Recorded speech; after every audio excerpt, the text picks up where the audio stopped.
Hello दोस्तों, नमस्कार। स्वागत है आपका अपने यूट्यूब चैनल 24/7 तिवाड़ी क्लासेस पर।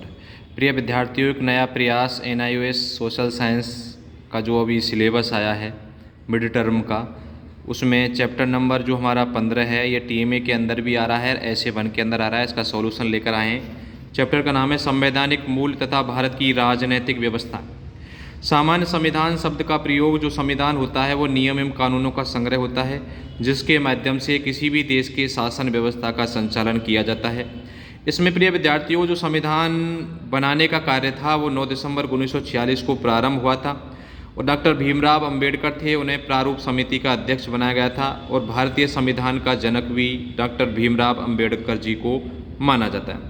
संविधान निर्माण में जो कुल समय लगा था वो 2 वर्ष 11 माह 18 दिन का समय लगा था और संविधान जो बनकर हमारा तैयार हो गया था वो हुआ था 26 नवंबर 1949 को और जो हमारा संविधान लागू हुआ वो हुआ था 26 जनवरी 1950 को।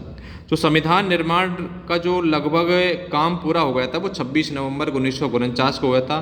इसी दिन संविधान दिवस के रूप में भी 26 नवंबर को संविधान दिवस के रूप में भी मनाया जाता है। ये मिति मार्ग सी शुक्ला सप्तमी 2006 विक्रमी के दिन ये संविधान बनकर लागू हुआ था। संविधान की प्रस्तावना में बहुत सारे शब्द जोड़े गए हैं जिसमें संप्रभुता, समाजवाद, पंथनिरपेक्ष, लोकतंत्र शब्द शामिल हैं।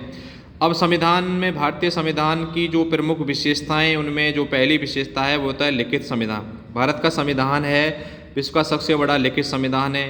अनमनीयशीलता, नमनीयशीलता अर्थात कठोर और लचीले का दोनों का मिश्रण पाया जाता है।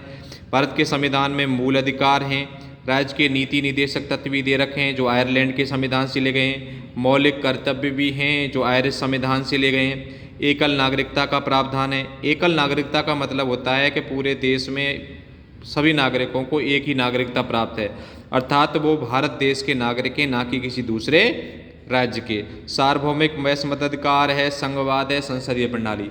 इसमें संसदीय प्रणाली में होता है कि केंद्र राज्यों के बीच शक्तियों का विभाजन। अगला टॉपिक आता है, इसमें भारतीय व्यवस्था का स्वरूप संघीय है और लेकिन आत्मा एकात्मक है।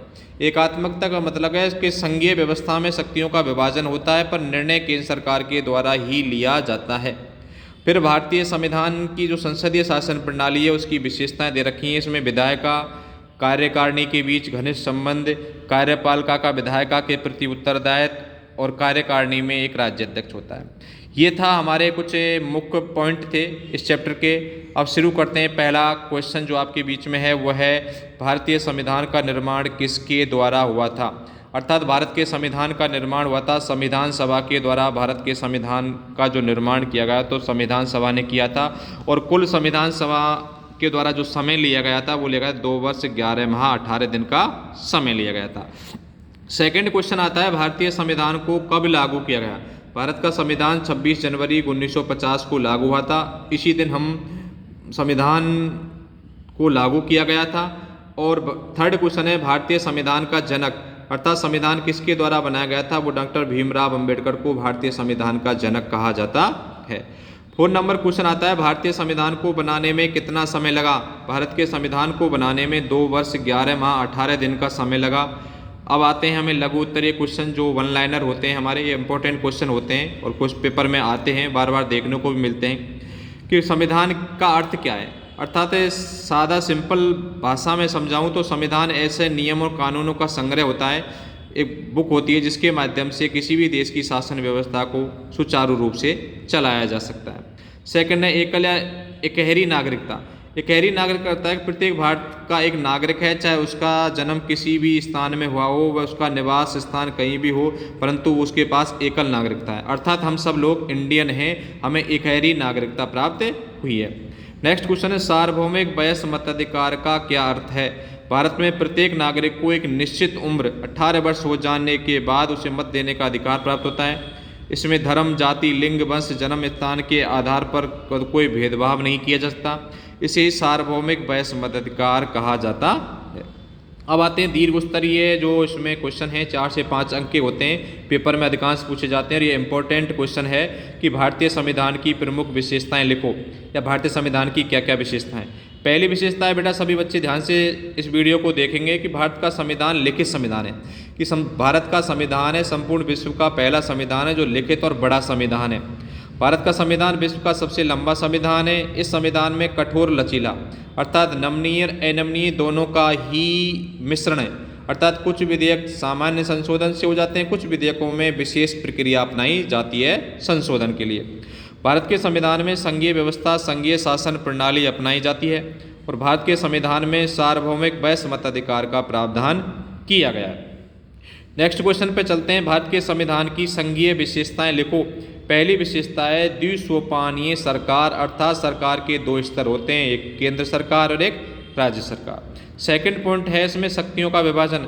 भारतीय संविधान में शक्तियों का विभाजन दो भागों में किया गया है, एक तो संघ शक्ति एक राज्य शक्ति। वैसे शक्तियों का विभाजन तीन भागों में संघ सरकार राज्य सरकार एक प्रांतीय सरकार भी बोला जा सकता है।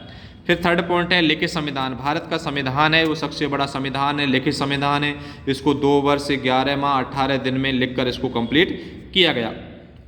स्वतंत्र न्यायपालिका होती है। संघीय व्यवस्था में एक अन्य विशेषता होती है स्वतंत्र न्यायपालिका, अर्थात न्यायपालिका एक स्वतंत्र अंग होता है, वो किसी सरकार के दबाव में व्यक्ति के दबाव में नहीं होती, वो कानून और नियमों के तहत स्वतंत्र होकर अपना निर्णय करती है। इस चैप्टर का जो लास्ट क्वेश्चन है, भारत के बारे में ये कहा जाता है कि भारत स्वरूप में एक संघीय व्यवस्था है लेकिन इसकी आत्मा एकात्मकता है। इस कथन के कारणों पर चर्चा कीजिए। वेरी वेरी इंपॉर्टेंट क्वेश्चन है बेटा, इसको अपने ध्यान अंडरलाइन कर लेंगे, इसको और इंपॉर्टेंट लगा लेंगे। अच्छा क्वेश्चन है बहुत ही, ये पेपर में आने की इसकी पूरी संभावना है इस चैप्टर से कि भारत का संपूर्ण भौगोलिक क्षेत्र पर केंद्र सरकार का अधिकार है, अर्थात केंद्र सरकार के द्वारा बनाए गए कानून ही लागू होते हैं। राज्यों का अस्तित्व तथा देश की क्षेत्रीय अखंडता संसद के हाथों में होती है, अर्थात देश की अखंडता को बनाए रखने की सारी जिम्मेदारी केंद्र सरकार के पास होती है। केंद्र और राज्य सरकारों के बीच शक्तियों का विभाजन भी केंद्र सरकार के पक्ष में है। भारत में एकीकृत समकालिक न्यायपालिका है, अर्थात न्यायपालिका है सरकार के 3 अंगीय व्यवस्थापिका कार्यपालिका न्यायपालिका, जिसमें न्यायपालिका एक स्वतंत्र निकाय है, वो नियम और कानून के तहत स्वतंत्र होकर अपना निर्णय करता है, जिसके शीर्ष पर सर्वोच्च न्यायालय होता है। सर्वोच्च न्यायालय कहाँ पर है? हमारे दिल्ली में है। जब सभी संकटकालीन स्थितियों में किसी एक की घोषणा हो जाए तो केंद्र सरकार बहुत शक्ति अर्थात सर्वोच्च शक्तियों में जो केंद्रीय शक्तियाँ होती हैं वो सर्वोच्च शक्तियाँ हैं। संकटकालीन स्थिति में केंद्र सरकार के द्वारा बनाई गई शक्तियाँ ही सर्वोच्च मानी जाती हैं। भारत लगभग एक एकात्मक राज्य बन जाता है, अर्थात संपूर्ण शक्तियों का केंद्रीकरण केंद्र सरकार के हाथ में होता है, तो भारत एक एकात्मक राज्य बन सकता है। थैंक यू बेटा। सभी बच्चे इस चैप्टर को अच्छे से 1-2 बार देखें, अच्छे से पढ़ें। अगर कुछ समझ में नहीं आए कमेंट बॉक्स में अपने कमेंट लिखें जिसका आपको आंसर मिल सके। Thank you for watching this video. Good bye.